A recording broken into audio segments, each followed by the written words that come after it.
പത്മനാഭസ്വാമി ക്ഷേത്രം 108 തിരുപ്പതികളിൽ ഒന്നായ മലനാട്ട് തിരുപ്പതികളിൽ പ്രധാനപ്പെട്ടതായ ക്ഷേത്രം. തിരുവനന്തപുരത്തിന്റെ ഹൃദയം കുടികൊള്ളുന്ന പ്രദേശം എന്ന് ശ്രീ പത്മനാഭസ്വാമി ക്ഷേത്രത്തെ വിശേഷിപ്പിക്കാം. ഇവിടെ എല്ലാ പ്രഭാതം മുതൽ രാത്രികാലം വരെയും വിശേഷമാണ്. ഓരോ ദിവസവും വിശേഷമാണ്, ഓരോ നിമിഷവും വിശേഷമാണ്. എന്നാൽ പത്മനാഭസ്വാമി ക്ഷേത്രത്തെ ഒന്നുകൂടി വിശേഷമാക്കുന്ന കാലം എന്ന് പറയുന്നത് വർഷത്തിൽ 2 തവണ വരുന്ന ഉത്സവകാലമാണ്. അൽപ്പശി ഉത്സവവും പൈങ്കുനി ഉത്സവവും. അൽപ്പശി പൈങ്കുനി ഉത്സവങ്ങളുടെ ചടങ്ങുകളെല്ലാം ഒരുപോലെയാണ് എങ്കിലും പൈങ്കുനി ഉത്സവത്തെ വ്യത്യസ്തമാക്കുന്നത് അത് പാണ്ഡവ ഉത്സവം കൂടി എന്നറിയപ്പെടുന്ന ഒരു പ്രത്യേക രീതി ഉള്ളത് കൊണ്ടാണ്. പഞ്ചപാണ്ഡവ ഉത്സവം എന്നറിയപ്പെടുന്ന പൈങ്കുനി ഉത്സവത്തിന്റെ പ്രത്യേകത എന്തെന്നല്ലേ? പാണ്ഡവന്മാരെ കെട്ടി നിർത്തുക അല്ലെങ്കിൽ 5 വരെ കെട്ടി നിർത്തുക എന്ന് പറയുന്ന ഒരു പഴമയുള്ള ആചാരവും വേലകളിയും ഒക്കെ ഈ സമയത്ത് നടക്കാറുണ്ട്. പാണ്ഡവരായ 5 പേരെ നമുക്ക് ഇവിടെ കെട്ടി നിർത്തിയിരിക്കുന്നത് കാണാം. കഥകളിക്ക് സമാനമായ, എന്നാൽ കഥകളി എന്ന് പൂർണ്ണമായും പറയാനാകാത്ത, കേരളത്തിന്റെ പല കലകളോട് ചേർന്ന് നിൽക്കുന്ന രീതിയിലുള്ള ഒരു മുഖഭാവത്തോടു കൂടിയും ചുവന്ന വസ്ത്രത്തിന് പ്രാധാന്യം കൊടുത്തുകൊണ്ടുള്ള വസ്ത്ര അലങ്കാരത്തോടു കൂടിയും പാണ്ഡവരെ കെട്ടി നിർത്തുന്ന പൈങ്കുനി ഉത്സവം. ഈ ഉത്സവത്തിൽ പാണ്ഡവർക്ക് എങ്ങനെയാണ് പ്രാധാന്യം വരുന്നത്? പത്മനാഭസ്വാമി ക്ഷേത്രവുമായി ബന്ധപ്പെട്ട് പറയുമ്പോൾ എങ്ങനെയാണ് പാണ്ഡവർക്ക് പ്രാധാന്യം വരുന്നത്? എന്തുകൊണ്ടാണ് ഈ ആഘോഷം പ്രധാനപ്പെട്ടതാക്കുന്നത് എന്നൊക്കെ ശരിക്കും മനസ്സിലാക്കേണ്ടതുണ്ട്. അങ്ങനെ മനസ്സിലാക്കുവാൻ വേണ്ടിയിട്ട് പാണ്ഡവരെ കെട്ടി നിർത്തിയിരിക്കുന്ന പൈങ്കുനി ഉത്സവത്തിന്റെ തന്നെ 3-ാം ദിവസത്തിൽ നമ്മൾ എത്തി നിൽക്കുകയാണ്.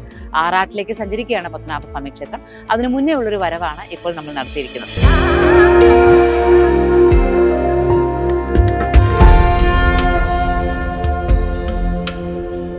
AD 1050 ചരിത്ര പരാമർശങ്ങൾ ഉൾപ്പെട്ടിട്ടുള്ള ക്ഷേത്രമാണ് ശ്രീ പത്മനാഭസ്വാമി ക്ഷേത്രം. നിർമ്മാണ കാലഘട്ടത്തെക്കുറിച്ച് ഇന്നും സംശയങ്ങൾ വളരെയേറെ ഉണ്ട് എങ്കിലും ഐതിഹ്യങ്ങൾ ബന്ധപ്പെട്ട് നിൽക്കുന്നത് ഗുജറാത്തിൽ നിന്ന് വന്ന ഒരു ദിവാകര മുനിയുമായിട്ടോ അല്ലെങ്കിൽ അനന്തപുരത്ത് നിന്ന്, കാസർഗോഡ് നിന്ന് യാത്ര ചെയ്ത് വന്ന വില്വമംഗലം സ്വാമിയാരുമായിട്ടോ ഒക്കെയാണ് എങ്കിലും ഒന്ന് നമുക്ക് വ്യക്തമായി മനസ്സിലാക്കാനാകും. യോഗനിദ്രയിൽ ആണ്ടു നിൽക്കുന്ന പത്മനാഭന്റെ സാന്നിധ്യം തന്നെയാണ് ഇവിടെയുള്ളത്. പത്മത്തെ നാഭിയിൽ വഹിക്കുക എന്ന് പറഞ്ഞാൽ തന്നെ സകല ലോകത്തിന്റെയും ജ്ഞാനത്തെ ഉള്ളിൽ നിറച്ചുകൊണ്ട് യോഗനിദ്രയിൽ ആണ്ടു നിൽക്കുന്ന മൂർത്തിയാണ് ഇവിടെയുള്ളത്. ഇതുപോലൊരു ക്ഷേത്രം അപൂർവമാണ് എന്ന് അറിഞ്ഞുകൊണ്ട് വേണം ഈ തിരുനടയിൽ നിൽക്കുവാൻ.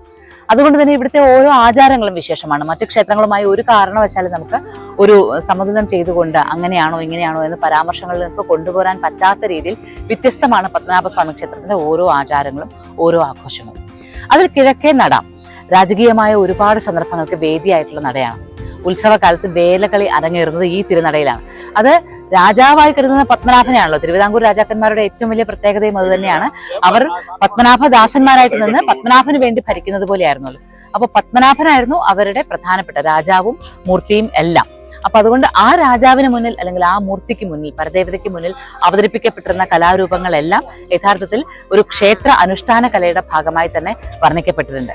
അങ്ങനെയുള്ള പത്മനാഭസ്വാമി ക്ഷേത്രത്തിന്റെ ഈ പ്രത്യേകതകളെ അറിഞ്ഞുകൊണ്ട് നമ്മൾ ഈ കിഴക്കേ നടയിൽ നിൽക്കുമ്പോൾ, ഇവിടുത്തെ ഓരോ നടയ്ക്കും ഗോപുരത്തിനും പ്രത്യേകത ഉണ്ടെങ്കിലും കിഴക്കേ നട പ്രത്യേകമായ ഒരുപാട് മുഹൂർത്തങ്ങൾക്ക് സാക്ഷ്യം വഹിക്കാറുണ്ട്.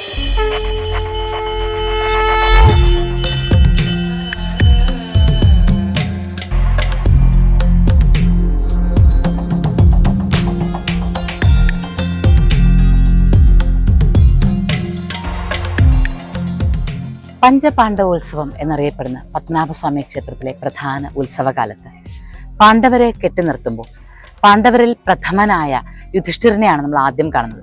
നേരുനടയ്ക്ക് ആദ്യം കാണുന്നത് യുധിഷ്ഠിരനെയാണ്. ഒരു രാജാവിന്റെ സർവ്വവിധമായ പ്രൗഢിയോടും കൂടി ഇടതുകാലിന് മുകളിൽ വലതുകാൽ കയറ്റി ഇരിക്കുന്ന രീതിയിലാണ് നമുക്ക് യുധിഷ്ഠിരനെ കാണാനാകുന്നത്. പാണ്ഡവരിൽ 5 പേരിൽ ഇരിക്കുന്ന രീതിയിലുള്ള ആ ഒരു രൂപമുള്ളത് യുധിഷ്ഠിരന് മാത്രമാണ്. യുധിഷ്ഠിരൻ ഇവിടെ ഇങ്ങനെ നിൽക്കുമ്പോൾ, യുധിഷ്ഠിരൻ ആ ഗംഭീരമായ രാജകീയ ഭാവത്തിൽ നിൽക്കുമ്പോൾ രാജകീയമായ ഭരണ സംവിധാനങ്ങളെ മാത്രമല്ല ഇവിടെ പറയുന്നത്. പണ്ടൊരു കാലത്ത് ദ്വാരകയിൽ നിന്ന് വന്ന കൃഷ്ണവർമ്മൻ എന്ന രാജാവിന് ഒരിക്കൽ സ്വപ്ന ദർശനം കിട്ടുകയാണ്. ഭഗവാൻ ശ്രീകൃഷ്ണൻ തന്നെ പറയുന്നതായിട്ട് ശാനന്തൂരപുരിയിലെ പത്മനാഭന്റെ കാൽക്കൽ ചെന്ന് അഭയം തിരക്കുകയെന്ന്. അങ്ങനെ അന്ന് കൃഷ്ണവർമ്മനോടൊപ്പം പുറപ്പെട്ടു വന്ന ഒരു സംഘം ആൾക്കാർ, ഋഷ്യവംശർ, അവരാണ് പിന്നീട് തിരുവിതാംകൂർ രാജവംശമായത് എന്നാണ്. അപ്പോൾ ആ ദ്വാരകയിൽ നിന്നുള്ള വരവുമായി ബന്ധപ്പെട്ടുള്ള ആ ഒരു ചരിത്രത്തെ കൂടി പാണ്ഡവരുടെ സാന്നിധ്യം പ്രതിനിധീകരിക്കുന്നുണ്ടോ എന്ന് സംശയം ഉണ്ടാകുമ്പോഴും ഇവിടെ ഭഗവാൻ തന്റെ വിശ്വരൂപ ദർശനം കാണിച്ചു എന്ന് മനസ്സിലാക്കി പിന്നീട് ദിവാകര മുനിയുടെയോ അല്ലെങ്കിൽ വില്വമംഗലം സ്വാമിയാരുടെയോ യോഗദണ്ഡിന്റെ വലിപ്പത്തിലേക്ക് ഭഗവാൻ തന്റെ രൂപത്തെ ചുരുക്കി എന്നറിഞ്ഞ് അത് കാണുവാനായി എത്തിയ പാണ്ഡവരാണ് ഇവിടെ എത്തിയത് എന്നൊരു ഐതിഹ്യമുണ്ട്. ഐതിഹ്യങ്ങൾ പലതാണ്. പക്ഷെ മാർത്താണ്ഡവർമ്മ മഹാരാജാവിന്റെ കാലം തൊട്ടാണ് ഇത്തരത്തിൽ പാണ്ഡവരെ കെട്ടി നിർത്തുന്ന ഒരു സമ്പ്രദായം തുടങ്ങിയത് എന്നും ഒരു ചരിത്രം നമുക്ക് മനസ്സിലാക്കാം. ക്ഷേത്രം അതിനു മുൻപ് തന്നെ, പല ആചാരങ്ങളും അതിനു മുൻപ് തന്നെ ഉണ്ടായിരുന്നുവെങ്കിലും ഇത്തരത്തിലൊരു സമ്പ്രദായം മാർത്താണ്ഡവർമ്മ മഹാരാജാവിന്റെ കാലത്താണ് എന്നുള്ള ചില സംശയം പറഞ്ഞു കേൾക്കും. രാജാക്കന്മാർ വന്നിരുന്നു എന്നുള്ള, രാജപദവിയിൽ ഏറ്റവും കൂടുതൽ സാന്നിധ്യം കിട്ടിയിരുന്ന, മഹാഭാരതത്തിൽ തന്നെ വളരെ വിശദമായി വിശേഷിപ്പിക്കപ്പെടുന്ന രാജാക്കന്മാർ ഇവിടേക്ക് വന്നിരുന്നു എന്ന് പറയുന്നത് ഇതിന്റെ ഒരു ക്ഷേത്രത്തിന്റെ ഒരു പ്രാധാന്യത്തെ വിളിച്ചു പറയുന്നു എന്നുള്ളത് പ്രത്യേകം പറയണമല്ലോ. അങ്ങനെ രാജാവിന്റെ പ്രൗഢിയോടുകൂടി ഇരിക്കുന്ന യുധിഷ്ഠിരനെ കണ്ടുകൊണ്ടാണ് നമ്മളുടെ ഈ പഞ്ചപാണ്ഡവരുടെ ദർശനം ആരംഭിക്കുന്നത്. ഇനി യുധിഷ്ഠിരനെ കണ്ടു കഴിഞ്ഞാൽ നേരെ നമ്മൾ എത്തുന്ന ഭീമന് മുന്നിലാണ്. ഭീമൻ നിൽക്കുന്ന രൂപത്തിലാണ്. യുധിഷ്ഠിരൻ കഴിഞ്ഞാൽ പിന്നീട് വലിപ്പം കൂടുതലുള്ളത് ഭീമന്റെ രൂപത്തിലാണ്. പാണ്ഡവരിൽ രണ്ടാമനായ ഭീമൻ നിൽക്കുന്നത് കണ്ടാൽ ആകാശത്തെ സ്പർശിച്ചു നിൽക്കുകയാണോ എന്ന് തോന്നും. ഭീമന്റെ രൂപം ഭീമാകാരമാണ് എന്നുള്ളത്, ആ ആത്മബലം അത്ര ശക്തിയുള്ളതാണ് എന്ന് അറിയാവുന്നത് കൊണ്ട് തന്നെ ഭീമന്റെ രൂപം ഒരല്പം വലുതായി നമുക്ക് തോന്നുക തന്നെ ചെയ്യും. ഭീമനോളം വലിപ്പമില്ല അർജുനന്റെ രൂപത്തിന്. അർജുനനും നിൽക്കുന്ന രീതിയിൽ തന്നെയാണ്.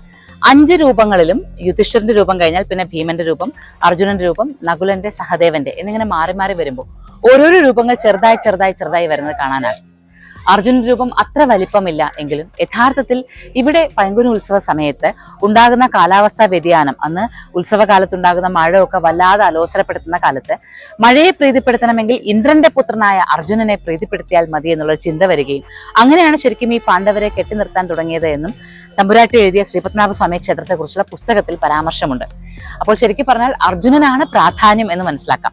ഇന്ദ്രപുത്രനായ അർജുനന്റെ സാന്നിധ്യം ഇവിടെ ഉണ്ടായാൽ മഴ കുറയും, അല്ലെങ്കിൽ മഴ അങ്ങനെ ശല്യപ്പെടുത്തുന്ന അവസ്ഥയിൽ ഉണ്ടാവില്ല എന്നൊരു തോന്നൽ. എന്നാൽ ഒരാളെ മാത്രമായിട്ട് വരുത്താൻ പറ്റില്ലല്ലോ, 5 ഒരുമിച്ച് തന്നെ വരണമല്ലോ. അങ്ങനെയാണ് ഈ 5 പേരും ഒരുമിച്ച് വന്നത് എന്നൊരു ഐതിഹ്യം കൂടിയുണ്ട്. എന്നാൽ നമ്മൾ നേരത്തെ മനസ്സിലാക്കിയതുപോലെ രാജകീയ പ്രാധാന്യങ്ങളുടെ, അതുപോലെ തന്നെ നഷ്ടപ്പെട്ടു പോകുന്നതിനെ തിരിച്ചു പിടിക്കുന്നതിന്റെ ഒക്കെ ചിഹ്നമായി നമ്മൾ എപ്പോഴും പാണ്ഡവരെ കാണാറുണ്ടല്ലോ. അങ്ങനെയുള്ള ചിഹ്നം തന്നെ ആയിരിക്കണം ഒരുപക്ഷെ തിരുവിതാംകൂറിന്റെ ഈ ഒരു രാജപ്രൗഢിയുടെ കാരണമായി ഇവിടെ നിലകൊള്ളുന്നത്. എന്നാലും ഗുജറാത്തിൽ നിന്ന് വന്ന ഐതിഹ്യം കൂടി നമ്മൾ ഇവിടെ എടുത്തു പറയുന്നുവെന്ന് മാത്രം. ദ്വാരകയിൽ നിന്ന് വന്ന വൃഷ്ണി വംശജരാണ് ഇവിടുത്തെ തിരുവിതാംകൂർ രാജവംശം എന്ന് ചില പരാമർശങ്ങളെ കുറിച്ച് പറഞ്ഞല്ലോ. ഈ യാത്രയെക്കുറിച്ച് പറയുമ്പോൾ ശരിക്കും ദ്വാരകയിൽ കൃഷ്ണകാലത്തിന് ശേഷം ബാക്കിയായവരെയും കൊണ്ട് അർജുനൻ നടത്തുന്ന ഒരു യാത്രയുണ്ട്. അർജുനനാണ് പിന്നീട് ഇവരെ വഴി തെളിയിക്കുന്നത്. അതിൽ നിന്ന് പലരും പല വഴികൾ പിരിഞ്ഞു പോവുകയും അർജുനൻ നയിക്കുന്നു എന്ന് തെറ്റിദ്ധരിച്ചുകൊണ്ട് പലരും പലയിടത്തേക്ക് എത്തിയും എന്നാണ്. അങ്ങനെ എത്തിയ ഒരു കൂട്ടമാണോ തിരുവനന്തപുരത്തേക്ക് അല്ലെങ്കിൽ കേരളത്തിലേക്ക് എത്തിപ്പെട്ടത് എന്ന് ആലോചിക്കുമ്പോൾ അർജുനൻ വഴിതെളിച്ചു എന്ന ചിന്തയാണോ ഉത്സവകാലത്ത് വീണ്ടും അർജുനനെ കൊണ്ടുവരുന്നതിന് കാരണമായത് എന്നും ചിന്തിക്കേണ്ടിയിരിക്കുന്നു. ഏതായാലും ഇങ്ങനെ ഒരുപാട് പ്രത്യേകതകളുണ്ട് പാണ്ഡവരെ കെട്ടി നിർത്തുന്നതുമായി ബന്ധപ്പെട്ട് നമുക്ക് മനസ്സിലാക്കുക.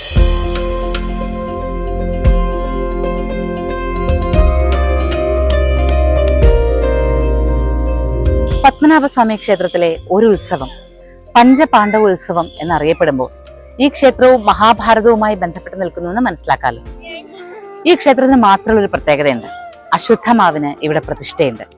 വ്യാസദേവന് തൊട്ടരികിലായിട്ടാണ് അശ്വത്ഥമാവിന് പ്രതിഷ്ഠയുള്ളത്. ക്ഷേത്രത്തിനകത്ത് നമുക്ക് ആ പ്രത്യേകതയോടുകൂടി ആ വിഗ്രഹം കാണാം. വ്യാസന് അരികിലിരിക്കുമ്പോൾ, വേദവ്യാസന് അരികിലിരിക്കുമ്പോൾ മാത്രമാണ് അശ്വത്ഥമാവിന് സ്വസ്ഥത ലഭിക്കുന്നത് എന്നാണ്. അതൊരു സമാധാനമായ ഉപദേശമായി ലഭിച്ചതാണ് അശ്വത്ഥമാവിന്. എപ്പോഴും ആ ഗുരുവിന്റെ സാന്നിധ്യത്തിൽ ഇരുന്നു കൊള്ളൂ. അപ്പോഴുണ്ടാകുന്ന, അല്ലെങ്കിൽ ആ മുറിവിൽ നിന്നുണ്ടാകുന്ന വേദനയ്ക്ക്, അല്ലെങ്കിൽ ചെയ്തു പോയ തെറ്റുകളിൽ നിന്നുണ്ടാകുന്ന ആ വേദനകൾക്ക് ഒരു സ്വസ്ഥത ലഭിക്കുമെന്ന്. അശ്വത്ഥമാവിനെ കുറിച്ചൊന്ന് ആലോചിച്ച് നോക്കാം. പഞ്ചപാണ്ഡവരുടെ ഉറങ്ങിക്കിടന്ന മക്കൾക്ക് നേരെ ആയുധം പ്രയോഗിച്ചതിനാണ് ശ്രീകൃഷ്ണൻ അശ്വത്ഥമാവിനെ ശിക്ഷിച്ചത്. ഒരിക്കലും മരണമില്ലാതെ ആ ചെയ്തു പോയ തെറ്റിനെ പേർത്തും ആലോചിക്കുക. അതുപോലെ എന്തായിരുന്നു ശരിക്കുള്ള തെറ്റ്? പ്രയോഗിച്ച ആയുധത്തെ തിരിച്ചെടുക്കാൻ അറിഞ്ഞുകൂടാ എന്നുള്ളതാണ്. നമ്മളെല്ലാവരും ആലോചിക്കേണ്ട ഒരു കാര്യമാണ്. നമ്മൾ പ്രയോഗിക്കുന്ന ഒരു വാക്ക് തിരിച്ചെടുക്കാൻ പറ്റാത്ത ആയുധമായി പോകരുത്. തിരിച്ചെടുക്കാൻ പറ്റാതെ പോകുന്ന ഒരു ആയുധം നമ്മൾ പ്രയോഗിക്കുകയാണെങ്കിൽ അതിന് ഭഗവാൻ നൽകുന്ന ശിക്ഷ കടുത്തതായിരിക്കുമെന്ന് അശ്വത്ഥമാവിന്റെ ജീവിതം സൂചിപ്പിക്കുന്നുണ്ട്. എന്നാൽ അശ്വത്ഥമാവിന് ലഭിച്ച ഒരു വരം എന്താണെന്ന് വെച്ചാൽ, പത്മനാഭസ്വാമി ക്ഷേത്രത്തിലെ 2 ഉത്സവകാലത്തും ഇവിടെ ഈ തിരക്ക്, കിഴക്കേ നടയിലെ തിരക്കിനൊപ്പം ഈ ഉത്സവത്തിന് വരുന്ന ആൾക്കാരോടൊപ്പം നടക്കുന്ന സമയത്ത് ആ ആൾക്കൂട്ടത്തിൽ ഒരാളായി നിന്നാൽ തന്റെ ശാപങ്ങൾക്ക്, അല്ലെങ്കിൽ തന്റെ മുറിവിന്റെ വേദനയ്ക്ക് ഒരു അല്പം ആശ്വാസം ലഭിക്കുമെന്നുള്ളതാണ്. അതല്ല എങ്കിൽ പടിഞ്ഞാറേ നടയിൽ, പത്മനാഭസ്വാമി ക്ഷേത്രത്തിന്റെ പടിഞ്ഞാറേ നടയിലെ ദീപാരാധന, പടിഞ്ഞാറേ നടയിലെ മൂർത്തികൾക്ക് നൽകുന്ന ദീപാരാധനയുണ്ട്. അത് 33 ദൈവങ്ങൾക്ക് നൽകുന്ന ദീപാരാധനയാണെന്നാണ് സങ്കല്പിക്കപ്പെടുന്നത്. ആ ദീപാരാധന സമയത്ത് അവിടെ ഉണ്ടായാലും ഈ ഒരു അസ്വസ്ഥതകൾ കുറയും എന്നുള്ള വരം ലഭിച്ചിട്ടുണ്ട്. അതുകൊണ്ട് അശ്വത്ഥമാവ് എപ്പോഴും പത്മനാഭസ്വാമി ക്ഷേത്രത്തിന്റെ പരിസര പ്രദേശങ്ങളിൽ ഉണ്ടെന്നാണ്. പ്രത്യേകിച്ച് ഉത്സവകാലത്ത് ആളുകൾ കൂടുമ്പോൾ ആ ആളുകൾക്കിടയിലൂടെ അശ്വത്ഥമാവ് നടക്കുന്നുണ്ടാവും. അപ്പോൾ പാണ്ഡവരുടെ സാന്നിധ്യം ഇവിടെ ഉണ്ടാകുമ്പോൾ ഒരുപക്ഷെ അശ്വത്ഥമാവ് മനസ്സുകൊണ്ട് ചെയ്തു പോയ തെറ്റുകൾക്ക് മാപ്പ് പറയുകയും ആവാം. അങ്ങനെയും ഈ ഉത്സവത്തെ കാണാം നമുക്ക്. തിരിച്ചെടുക്കുവാനാകാത്ത ഒരു ആയുധവും പ്രയോഗിക്കാതിരിക്കുവാനുള്ള മുന്നറിയിപ്പ് കൂടിയായിരിക്കട്ടെ ഈ ഉത്സവവും ഈ കാഴ്ചകളും ഈ പാണ്ഡവരെ കെട്ടിനിർത്തലും. മനസ്സമാധാനം നൽകുന്ന മൂർത്തി ഇവിടെ പത്മനാഭനായി നിലകൊള്ളുന്നുണ്ട് എന്നറിയുക. ചെയ്തു പോയ തെറ്റുകളെക്കുറിച്ച് ചിന്തിക്കാതെ ഇനി തെറ്റുകൾ ആവർത്തിക്കാതിരിക്കാൻ, അല്ലെങ്കിൽ ചെയ്തു പോയ തെറ്റുകൾക്ക് യഥാവിധി പ്രായശ്ചിത്തം ചെയ്യാനുള്ള ഒരു മനസ്സ് നമുക്കുണ്ടാകട്ടെ. ആരോടാണോ തെറ്റ് ചെയ്തത് അവരോട് ക്ഷമ ചോദിക്കാനുള്ള ഒരു മനസ്സ് നമുക്കുണ്ടാകട്ടെ. അശ്വത്ഥാമാവിന്റെ സാന്നിധ്യത്തെക്കുറിച്ച് പറഞ്ഞുകൊണ്ട് പഞ്ചപാണ്ഡവ ഉത്സവത്തിന്റെ സമയത്ത് ഇവിടെ നിൽക്കുമ്പോൾ ഇതാണ് പറയാനുള്ളത്. പക്ഷേ ഉത്സവ പ്രതീതികൾ ഇതിനെല്ലാം അപ്പുറത്താണ്. ആറാട്ട് വരാനിരിക്കുന്നു. ശ്രീപത്മനാഭന്റെ ആറാട്ട് എന്ന് പറഞ്ഞാൽ അത് ശരിക്കും പറഞ്ഞാൽ കേരളത്തിന്റെ, ഭാരതത്തിന്റെ തന്നെ ഒരു ആത്മീയ സഞ്ചാരത്തിന്റെ, ലൗകിക ജീവിതത്തിന്റെ ഐശ്വര്യങ്ങളുടെയും അതുപോലെ ആത്മീയ ജീവിതത്തിന്റെ ഉണർവുകളുടെയും സഞ്ചാരം തന്നെയാണ് ആ കടലിലേക്ക് പത്മനാഭന്റെ സഞ്ചാരം എന്ന് പറയുന്നത്.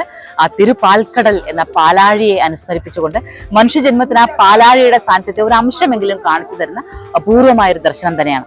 ആറാട്ടിലേക്കാണ് ഈ ക്ഷേത്രം നടന്നു ചെന്നുകൊണ്ടിരിക്കുന്നത്. പക്ഷേ ഉത്സവ കാഴ്ചകൾ ഇങ്ങനെ കാണുവാനാകുന്ന മഹാഭാഗ്യത്തെ നമുക്ക് ഹൃദയത്തോട് ചേർത്ത് പിടിക്കും.